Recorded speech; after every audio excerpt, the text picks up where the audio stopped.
बिस्मिल्लाहिर्रहमानिर्रहीम। फिजिक्स का chapter number है चैप्टर नंबर 6 है और फर्स्ट ईयर फिजिक्स है। और आज हम करेंगे प्रॉब्लम्स। प्रॉब्लम नंबर 1 जो है मेरे पास है। प्रॉब्लम नंबर 1 कहते हैं कि 10 kg मास है और वो 1 मीटर डिस्टेंस पर 100 kg मास से है। ये मेरे पास एक मास है, ये है 10 kg और दूसरा मेरे पास है फर्ज करें 100 kg। ठीक है बेटा। और कहते हैं ये दोनों एक दूसरे से कितने डिस्टेंस पर है? 1 मीटर डिस्टेंस पर है। अब आपसे वो सिंपल सवाल करना चाह रहे, आपसे कहना चाह रहे ये बताओ कि ये 10 kg 100 kg पर कितना फोर्स लगा रहे और ये 100 kg 10 kg पर कितना फोर्स लगा रहे। तो मैं अगर इसको 1 और इसको 2 बॉडी कंसीडर करूं तो ये जो फोर्स होगा यानी 1 2 पे जो लगाएगा उसको हम यू लिखेंगे और ये इसके ऊपर जो लगाएगा हम इसको यू रिप्रेजेंट करेंगे। बात क्लियर हो गई? सिंपल सवाल है।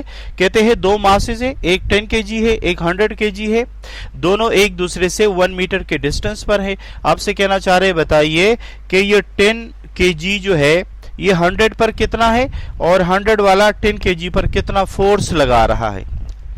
बात क्लियर हो गई? सबसे पहले इस सवाल को हल करने से पहले हमें बनाना चाहिए डेटा। डेटा कैसे बनाएंगे? डेटा में मास, एक मास को मैंने m1 का नाम दिया और वो है 10 kg। एक मास को मैंने नाम दिया m2 और वो है कितना? 100 kg। बेटा इनके दरमियान जो सेपरेशन है वो कितना है?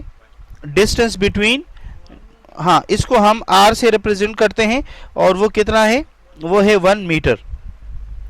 एक कांस्टेंट हम इसमें यूज करते हैं और वो है ग्रेविटेशनल कांस्टेंट और वो है g और उसकी वैल्यू यकीनन सब बच्चे जानते हैं और आसानी से याद भी कर सकते हैं, न्यूटन मीटर स्क्वायर और kg स्क्वायर।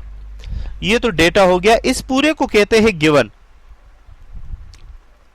इसको क्या कहते हैं? गिवन। अब इसके अंदर जो रिक्वायर्ड है वो क्या है? हमारे पास रिक्वायर्ड जो है वो है रिक्वायर्ड हमें क्या चाहिए? नंबर 1 हमें चाहिए कि क्या मालूम करेंगे जी?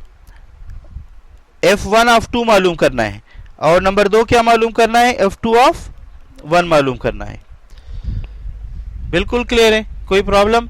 अब सोल्यूशन की तरफ आइए। सोल्यूशन के लिए आपने यकीनन फार्मूला देखा है कि ये Gm1 m2 divided by r square, ये ग्रेविटेशनल का फार्मूला है जो आपको मैं करवा चुका हूं। अब इस फार्मूले में बताओ मुश्किल क्या है? ये देखिए m1 given, m2 given, capital G given, separation given. तो आप बताइए f मालूम नहीं कर सकते? बहुत आसान सवाल है।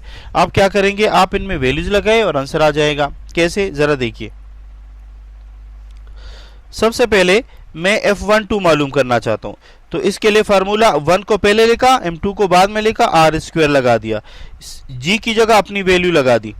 हाँ जी।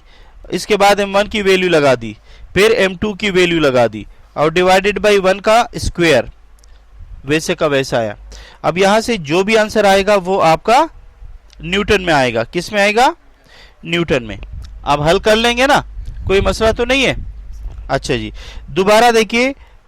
अब 2 1 मालूम करना है, उसके लिए क्या फार्मूला होगा? बिल्कुल यही होगा, लेकिन अब इसमें आपने m1 पहले लिखा है, इसमें क्या लिखोगे? 2 पहले लिखोगे। अगर आप आगे पीछे कर लो नो प्रॉब्लम, इससे कोई नुकसान नहीं है, ना इक्वेशन गलत हो सकता है। इसके बाद 6.67 एक्सपोनेंट -11, इसके बाद ये 100 हुआ, ये 10 हुआ और इसके बाद ये 1 का होल स्क्वायर। डेफिनेटली यहां से जो आंसर आएगा वो वैसे ही होगा जो ऊपर वाले का आंसर होगा। बात समझ में आ रही कि नहीं? क्लियर है? कोई मसला तो नहीं है? दोनों का आंसर क्या आना चाहिए? 6.67 एक्सपोनेंट -8 और यकीनन ये भी यही आंसर होगा। ठीक है जी, 6.67 exponent -8 Newton. Is it clear? कोई प्रॉब्लम?